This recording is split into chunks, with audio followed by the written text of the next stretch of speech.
Bonjour mes petits cœurs, j'espère que vous allez bien. Est-ce que vous avez remarqué que les adultes, les parents, les papis, les mamies, les maîtres, les maîtresses et d'autres enfants aussi demandent souvent de partager, de prêter, de donner un petit peu de ce qu'on a. Mais quand on a des bonbons qu'on aime particulièrement ou des jouets avec lesquels on a très envie de s'amuser, on n'a pas toujours envie de partager. C'est vrai quoi? Qu'est-ce que ça rapporte de partager? Quels sont les avantages? Qu'est-ce qu'on en tire de partager avec les autres à part les disputes? Eh bien, pour vous aider à répondre à ces questions, je vais partager avec vous l'histoire d'un petit hérisson.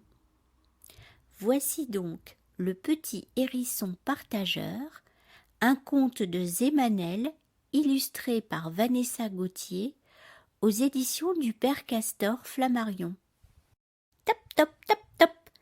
Des petits pas courts, des petits pas pressés.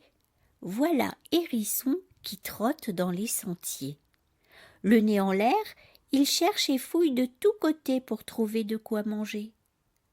Soudain, juste devant lui, une pomme. Une pomme bien ronde, bien mûre, bien grosse. Une pomme si belle qu'elle ouvrirait l'appétit de n'importe qui. Voilà de quoi me régaler, se dit Hérisson. Et hop, il pousse de ses pattes, il pousse de son nez la grosse pomme derrière un rocher. C'est que les gourmands ne manquent pas dans les bois. Alors, pour manger tranquille, Hérisson préfère manger caché. Oh, la belle pomme, dit une voix.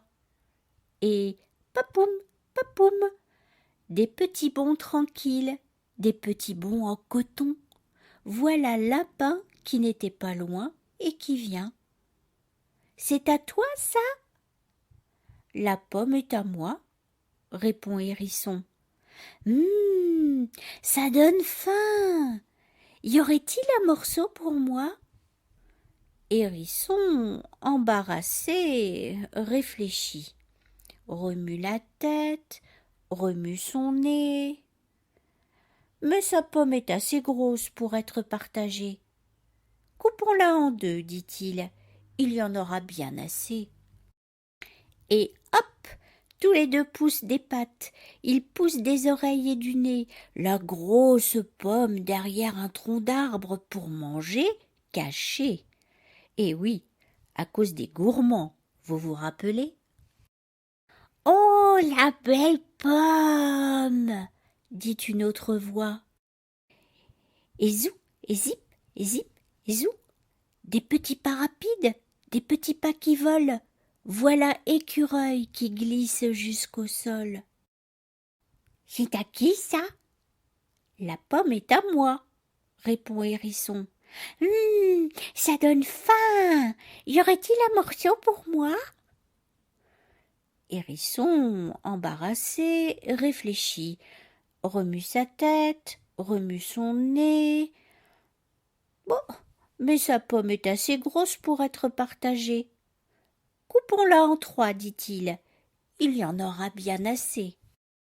Et hop, tous les trois poussent des pattes, ils poussent des oreilles, de la tête et du nez, la grosse pomme derrière un buisson pour manger caché. Et oui, à cause des gourmands, vous n'avez pas oublié. Oh, la belle pomme, dit encore une voix. Et tati, tati, toti, toti, des petits pas légers, des petits pas de brindille. Voilà Souris toute excitée qui sautille. C'est à qui ça? La pomme est à moi, répond Hérisson. Ça donne faim. Y aurait-il un morceau pour moi? Hérisson, embarrassé, réfléchit, remue sa tête, remue son nez. Oh, mais sa pomme est assez grosse pour être partagée. Coupons-la en quatre, dit-il. Oh, il y en aura bien assez. Et hop, tous les quatre poussent des pattes, ils poussent des oreilles, de la queue, de la tête et du nez, la grosse pomme vers le milieu de la clairière, pour manger sans se cacher. Et oui, les gourmands sont tous invités. La pomme est coupée, partagée, puis savourée, dégustée. Mais un morceau de pomme, même d'une grosse pomme, ce n'est pas comme une pomme en entier. Pouh, les petits ventres ont encore faim. Ils font un concert de gargouillis. Pas assez mangé. Hérisson commence à se demander s'il n'aurait pas mieux fait de tout garder. « Attendez, dit le lapin, dans mon terrier, j'ai 2 carottes et une salade. Moi, j'ai des glands et des fruits des bois, ajoute l'écureuil. Moi, j'ai du fromage et des noix, complète Souris. Allons vite les chercher. Et hop, des petits pas s'en vont de tous côtés. Hérisson attend. Lapin, écureuil et souris reviennent vite, les bras chargés de bonnes choses à manger. Quel repas, quel régal! Hérisson ne regrette plus du tout d'avoir partagé sa pomme. Sans ça, pas de carottes ni de salade, ni fromage, ni noix, ni glands, ni fruits des bois, et pas non plus d'amis pour partager tout ça. Alors, la prochaine fois que vous trouverez une pomme bien ronde, bien mûre, bien grosse, vous saurez quoi faire. Et voilà une belle histoire. Alors vous avez trouvé la réponse?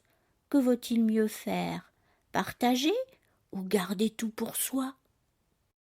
Je vous embrasse les enfants. À bientôt.